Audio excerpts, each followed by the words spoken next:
Hello everyone, welcome to a new Minecraft video. In today's video, we're going to be learning how to make a data pack, and then in the next video, we're going to be learning how to make custom advancements or custom crafting recipes, because on my SMP, I made an enchanted golden apple recipe.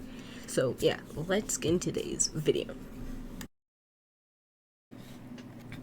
So guys, welcome to a new Minecraft video. In today's video, we're going to be going over three main things, and this video might be a little bit long because it's a very big subject, but hopefully you guys enjoy it, and yeah, we're just going to hop straight into it. Basically, we're going to create a new single-player world. This is a failed video. Don't question why that's there. So, today's video, we're going to be crafting enchanted golden apples. In my last video on the SMP, if you guys saw that, I added a crafting recipe for enchanted golden apples. Now, if you didn't know, enchanted golden apples had a crafting recipe, but then Mojang removed it. So I made my own. In this video, we're going to be showing how to do it, which means we're going to have to make a data pack.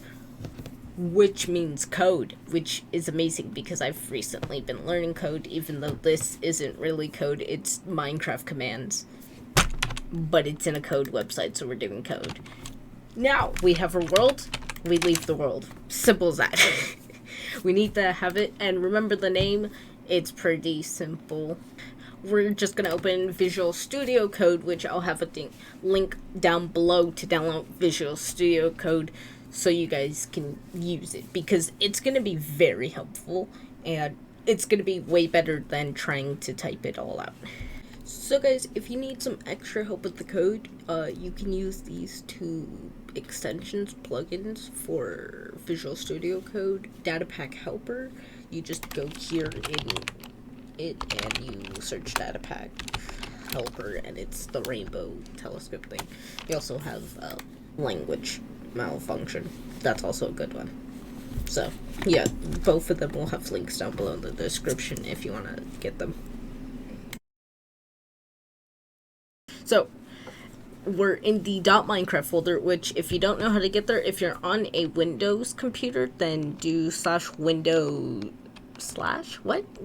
do Windows R, and it'll bring up this little thing, and you type %appdata%. And you go okay, and then you should see, you'll be here, you go to roaming, you go to .minecraft, and wow, all your Minecraft stuff is here. Go to saves, which should be on every Minecraft computer. Then we find enchanted golden apple. Ignore all the other worlds. And we go to data packs.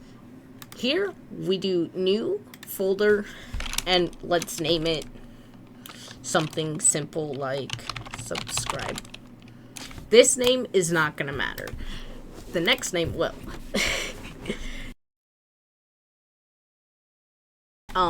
Now just drag your subscribe folder into Visual Studio Code, and it should be like this, nothing, emptiness inside.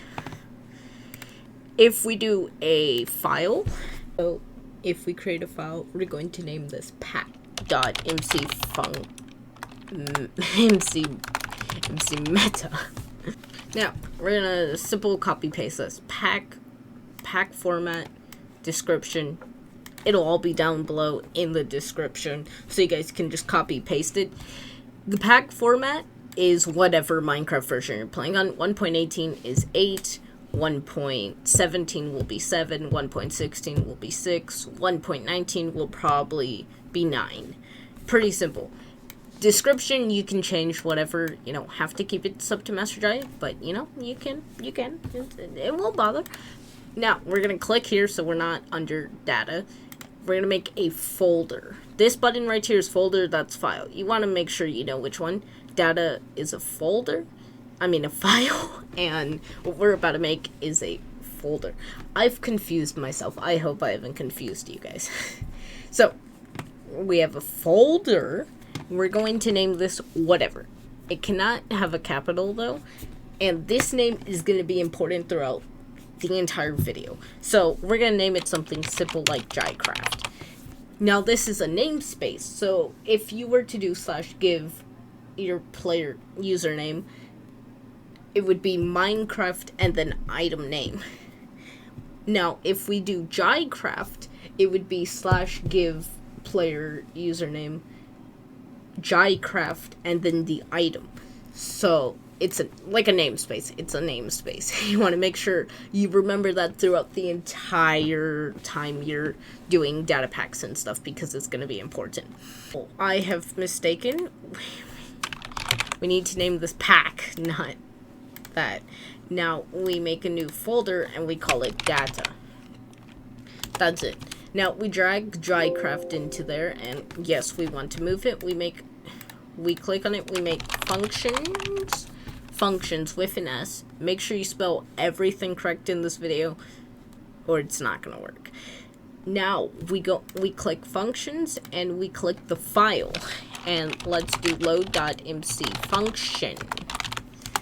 Very important that you have the .mcfunction and .mcmeta, or everything will just break and you won't understand why it broke.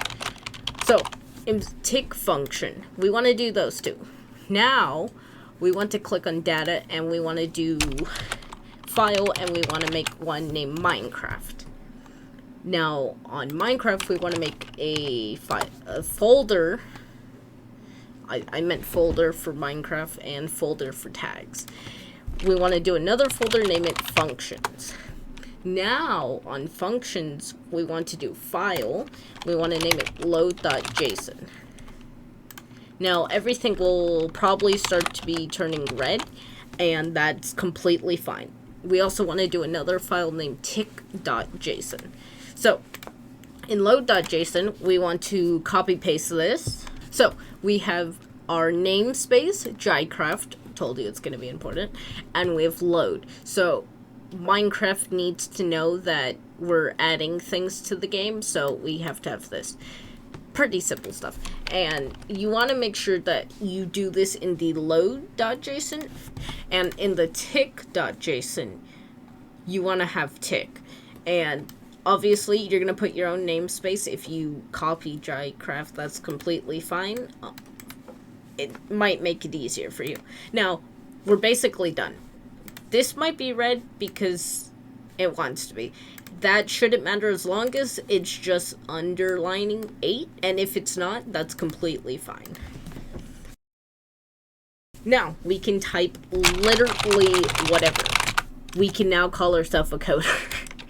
That's not how that works.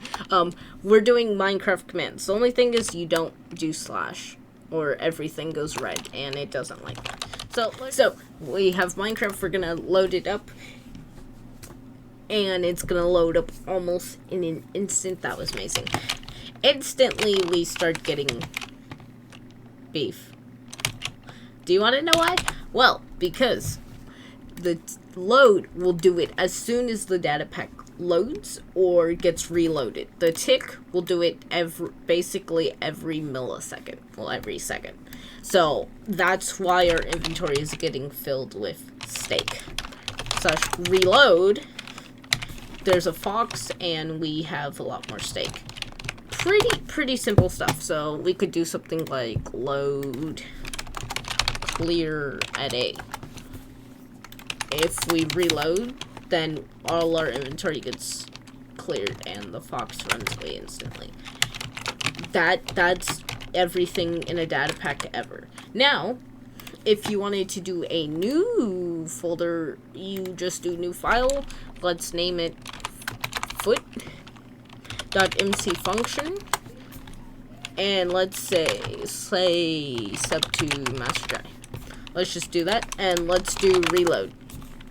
So, you know, everything happened except I don't see a thing in chat saying it's up to master dry. That's because it isn't in the main 2 functions, and, well, it doesn't like it when it's not there. So, what we can do is we can do schedule functions namespace foot, and then 1 second. Let's do 3 seconds. We see the fox run away. We wait, and it says sub to master dry in chat. That's how you do other things. It's really pretty simple. It's honestly amazing. So guys, that's all for this video. I'll see you guys in part 2. Make sure you hit the like button if this was helpful, subscribe, and hit the bell so you don't miss out on part 2 or any future videos. And yeah, I guess we'll see you guys in part 2, where we make custom advancements and recipes. This is going to be exciting. See you guys.